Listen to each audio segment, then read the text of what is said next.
The Fantastic Four reboot was supposed to save Marvel. It was marketed as the rebirth of Marvel's first family, the bold reset that would win fans back after years of shaky releases. Instead, it may have buried the studio even deeper. On paper, it had everything: big stars, a stunning retro aesthetic, and the promise of fresh storytelling. But when audiences finally saw it, they didn't get Marvel's comeback moment. They got Marvel's cautionary tale. And what's been happening behind the scenes since the release is even messier. The first problem is that this was a movie that should have worked. The cast, strong, the visual style, beautifully nostalgic with that 50s to 60s vibe. The hype, massive. People genuinely wanted to believe this was the start of a new golden age. But once you actually sat down in the theater, it fell apart almost immediately.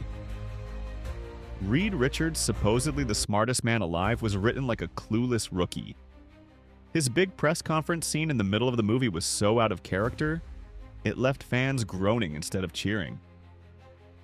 Sue Storm, one of the most powerful and beloved women in Marvel history, was reduced to a background player. No real backstory, no depth, no meaningful development. The chemistry between her and Reed felt fine on the surface, but the script gave no reason why their relationship mattered. Marvel hyped this as the triumphant return of their first family, yet the family dynamic never even showed up on screen.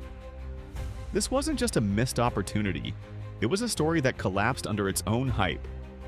And that's when the real fallout began, because once the box office numbers came in, panic set in.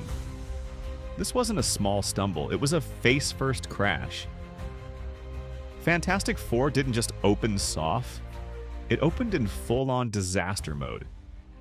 We're talking executives chewing antacids, marketing teams whispering about early exits, and finance departments already drafting excuses for shareholders.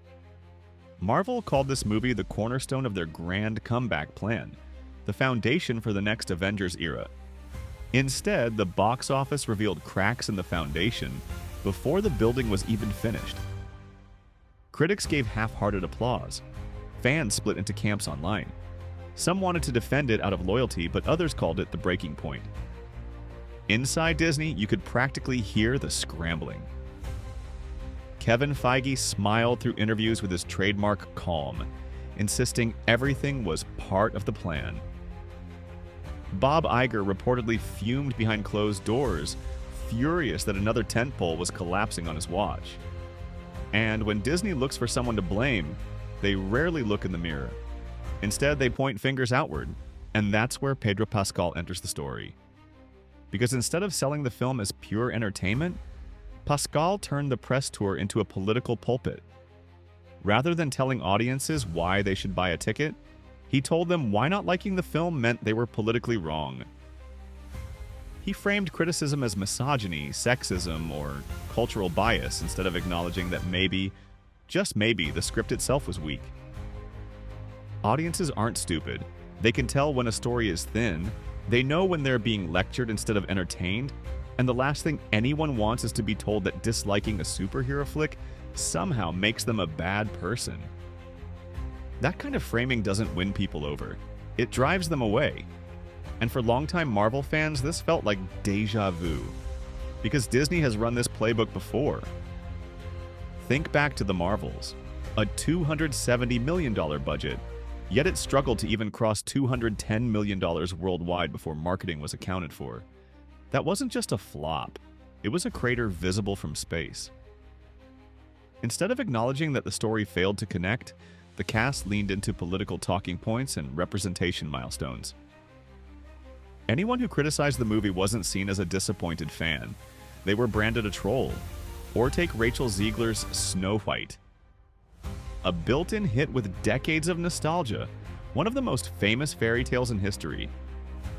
But during the press tour, Ziegler bashed the original film, dismissed the prince as creepy, and bragged about her modern take. Fans who just wanted a faithful fairy tale were told they were clinging to outdated values. The movie hadn't even released, and already a culture war was raging. And it's not just isolated incidents. Eternals barely made a ripple. Thor. Love and Thunder split the fan base. She-Hulk stirred more arguments than applause. One by one, the Marvel formula that once guaranteed billion-dollar wins has turned into a dice roll. Sometimes you get a surprise hit. More often now, you get another battle on social media instead of at the box office. Fantastic Four was supposed to change that. Instead, it's become the latest chapter in Disney's cycle of flop, lecture, blame. The bigger problem here is what many are calling Disney fatigue. Audiences feel like every new release comes with strings attached. Buying a ticket doesn't just mean you're in for 2 hours of superhero fun. It's framed as some kind of moral pledge, and people are exhausted. Fans don't want to feel like they're taking a side in a culture war when they walk into a theater. They want escapism. They want heroes, spectacle, and moments that remind them why they fell in love with Marvel in the first place. Instead, every press cycle feels like homework. Every interview feels like a lecture. Even the diehard defenders, the ones who carried Marvel through weaker phases, are beginning to walk away. Not out of hate, but out of sheer exhaustion. And once the core fan base checks out, the casual audience follows. That's where the danger lies, because Pedro Pascal isn't just a one-off controversy. He's already locked in as a major player in Avengers: Doomsday. His Reed Richards is supposed to be central to Marvel's next mega event, one of the biggest crossovers since Endgame. But if Marvel doesn't rein him in, that press tour risks becoming another politically charged circus. Imagine the stakes. The Avengers movie is supposed to be the crown jewel of phase whatever number we're on now. Instead of celebrating the return of the world's most beloved superheroes, Marvel could find itself back in the trenches, fighting its own audience. One actor with a mic can derail years of planning if the message becomes about politics instead of the plot. That's not just risky, it's catastrophic. The tragic part is that Disney could fix this. They have the budget, the talent, and the intellectual property empire to bounce back. They've done it before. Look at Iron Man, Winter Soldier, Guardians of the Galaxy. None of those movies needed lectures or moral pledges. They won people over by being fun, emotional, and exciting. But Disney seems unwilling to step away from the soapbox. Instead of letting stories speak for themselves, they're leaning harder into messaging. And if Fantastic Four tanks, the fallout will be brutal. Trust in the next Avengers project will plummet. Merch sales will slide. Theme park tie-ins will feel like desperate cash grabs instead of must-have experiences. Marvel isn't just risking one flop, they're risking their entire brand identity. Fantastic Four should have been the slam dunk. Marvel's first family, the characters who launched an entire universe, finally getting the big budget respect they deserved. Instead, the movie became another battlefield in Disney's ongoing culture war. Fans aren't tuning out because they've stopped loving superheroes. They're tuning out because they're tired of the fight. Audiences came for heroes, not homework. They wanted Reed, Sue, Johnny, and Ben saving the world, not another round of political finger-pointing. But what they got was a studio more focused on scoring moral points than delivering a story worth remembering. If Marvel keeps going down this road, the golden era is over. And when history looks back, it won't remember the excuses.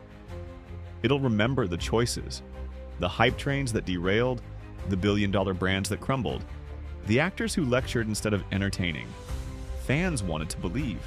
They were ready to show up, to buy the merch, to keep the legacy alive. But Disney confused loyalty with blind obedience.